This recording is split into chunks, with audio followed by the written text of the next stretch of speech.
बारह से बैठल बाटे इज्जत नहीं करते को हम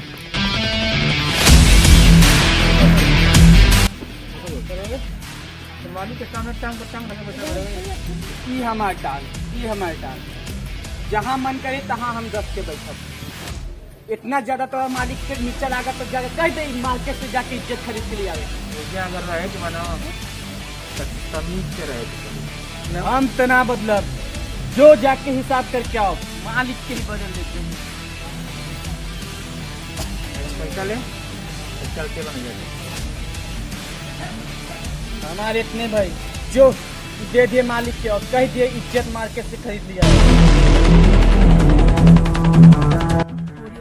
ये घमंड अगर रही तो या कहीं बर्बादे हो जाई ना तो आबादे हो जाई। एकरा बात में दम बा हम चला तनी एकरा साथ में मालिक बदल दे हम शर्फी श्रीवल्ली